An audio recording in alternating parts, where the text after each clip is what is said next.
पीले दांत वाली बहू। रंजना कभी ब्रश नहीं करती थी।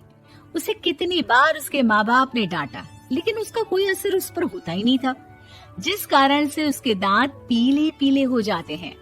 शादी के बाद।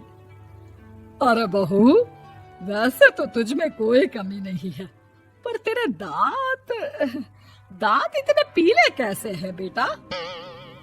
कैसे मतलब? कोई सर्जरी थोड़ी ना कराई है। वो तो क्या नाम, मैं ब्रश नहीं करती थी तो पीले हो गए। अब क्या करूं? आप कहें तो लाल करवा लूं या फिर काले? यार ये क्या है, क्यों माँ से लड़ रही हो?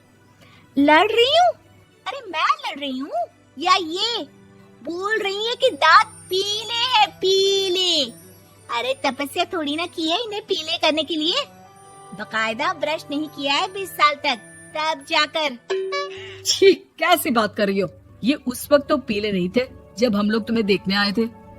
अरे तब साफ करवा लिया होगा डेंटिस्ट के पास जाकर। अब देखो कैसे पीले पीले लग रहे हैं। रंजना सास की तरफ गुस्से से देखती है। फिर शुरू हो गई पीले पीले पीले। अरे पीले तो तब भी थे जब मेरे हाथ का रसगुल्ला उड़ा उड़ा कर खा रही थी और बोल रही थी, लड़की नहीं गुणों का खजाना दे रहे भाई साहब आप। खैर, अब वो लोग करते भी तो क्या करते, पीले दांत वाली बहू पल्ले पड़ी थी तो झेलना तो था ही। एक दिन कीर्तन में रंजना गाना गा रही थी। अरे कमला बहन, माँ का द्वार है, यहाँ तो सब शुद्ध होकर आते हैं, फिर अपनी बहू को ब्रश भी नहीं करवाती तुम। दूर से पीले पीले दांत भक्ति में बाधा उत्पन्न कर रहे हैं। अरे कोई 2 साल के बच्चे थोड़ी ना लेकर आई हूँ मैं बहू बनाकर। अच्छी खासी लड़की है, अरे कैसे करवाऊं ब्रश? ये तो उसे खुद करना चाहिए ना। अब माँ बाप तो इसके जैसे तैसे निपटा दिए, ये नहीं सोचा कि सास कैसे संभालेगी। सास बहू को लेकर घर आ जाती है, लेकिन सोच लेती है कि अब इसे लेकर कहीं नहीं जाएगी। अगले रोज बहू कहती है, अरे क्या हो गया, मंदिर नहीं जाना क्या? कीर्तन का वक्त हो रहा है। मेरी मधुर वाणी से कान्हा जी जागते हैं और सोते हैं। आप तो जानती है ना उनकी भक्ति में कितना मन लगता है मेरा। वो क्या है ना, तबीयत ठीक नहीं लग रही है मेरी, आराम करूंगी मैं। तबीयत ठीक नहीं लग रही? अभी तो मिथुन के गाने पर नाच रही थी आप, और अब बोल रही है कि तबीयत ठीक नहीं लग रही। अरे भक्ति में मन लगा लो सासू माँ, ऊपर जाना है, क्या मुंह दिखाओगी आप? हाँ? सास को बहू की बात पर गुस्सा आ जाता है। मैं क्या मुंह दिखाऊंगी, इसकी चिंता तो ना कर, समझी? अपने मुंह की चिंता कर, जो ये पीले पीले दांत लेकर हर जगह पहुंच जाती है। पता है लोग कितना मजाक बनाते हैं। ना जी ना, मैं नहीं जाना कहीं तेरे साथ। तो ये बात है। कोई ना, मत जाओ, मैं अपने कमरे में ही बैठकर भक्ति कर लूंगी। ऊपर वाला दांत थोड़ी ना देखता है, मन देखता है, भावना देखता है। और अरे बस बस, तू सब कुछ दिखा, बस ये सफेद चमकदार दांत ना दिखाना किसी को, है? जा यहाँ से।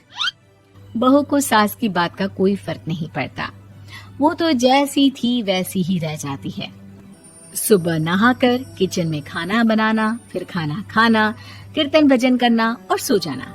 एक दिन, माँ जी मैं सहेली के घर जा रही हूँ, शाम को लेट आऊंगी। हाँ, तो जाना, मैंने कौन सा तेरी आरती करनी है घर पर बैठकर। रंजना सहेली के घर जाती है, जहाँ वो पार्टी में जाने की तैयारी कर रही होती है। अरे शिखा, कहाँ जाने की तैयारी कर रही है? मैं गलत वक्त पर आ गई क्या? अरे नहीं यार, उल्टा सही वक्त पर आई है। मैंने ये साड़ी और ज्वेलरी निकाली है यार, शाम को इनके ऑफिस की एक पार्टी में जाना है। बताना कैसा लग रहा है ये सब? नहीं यार, इस ड्रेस के साथ तो वो वाली ज्वेलरी अच्छी लगेगी। हाँ, सही बोल रही है, मैंने ध्यान ही नहीं दिया। वैसे तो हमेशा से मस्त फैशन सेंस रखती है। तो बड़ा जाती होगी ना पति के साथ पार्टी में। रंजना कुछ नहीं बोलती, बस सोचती है कि यार काश ये बात सही हो जाती, पर मैं क्यों नहीं जाती पार्टी में? क्या इन लोगों की कोई पार्टी होती नहीं होगी? रंजना घर आती है और रात में पति से सवाल करती है, एक बात बताइए, आप मुझे किसी पार्टी में क्यों नहीं ले जाते? क्या आपके यहाँ ऑफिस में पार्टी नहीं होती? पति बेचारा क्या कहता कि दांत पीले हैं तुम्हारे इसलिए। अरे कोई पार्टी होती नहीं हम लोगों के ऑफिस में, तो कहाँ से लेकर जाऊं? और मार्केट, मॉल, कहीं वीकेंड घूमना, कहीं तो। अरे यार, सारे हफ्ते में एक छुट्टी मिलती है, तो सोचता हूँ कि आराम ही कर लूं। क्यों? रंजना मन मार के रह जाती है। पहले कभी सास के साथ मंदिर जाया करती थी, लेकिन वो भी सास ने ले जाना बंद कर दिया। घर बैठी बैठी रंजना बोर हो जाती है। तभी उसे आइडिया आता है और वो मायके जाने का सोचती है। सासू माँ, 2 दिनों के लिए मम्मी के घर जा रही हूँ। अच्छा अच्छा, ठीक है, आराम से जा।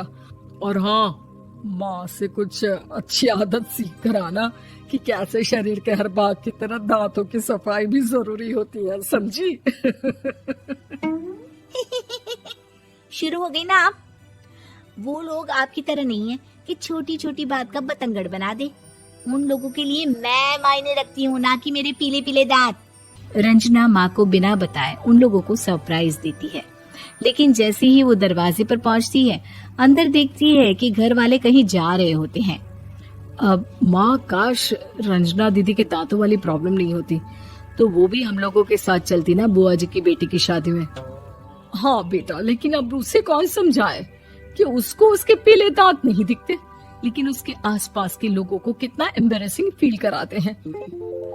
मुझे तो कितनी बार उसके स्कूल की टीचर ने शिकायत की कि उसके साथ कोई लड़की बैठना भी नहीं चाहती, और ना ही कॉलेज में कोई उससे बात करना चाहता था।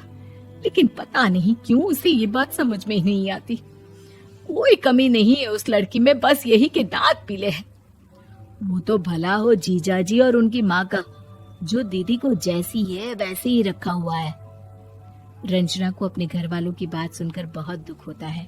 वो सोचती है कि वो क्या करे, लेकिन फिर वो सीधा डेंटिस्ट के पास जाती है, अपने दांत चमकाती है और कसम खाती है कि वो रोज ब्रश करेगी। अरे क्या हो गया?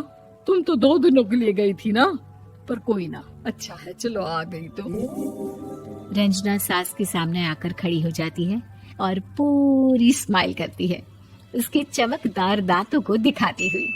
है? चले मंदिर। माँ, मुझे माफ कर दीजिए, मैंने आप लोगों को बहुत एम्बैरेसिंग फील करवाया। मैं आज से रोज ब्रश करूंगी।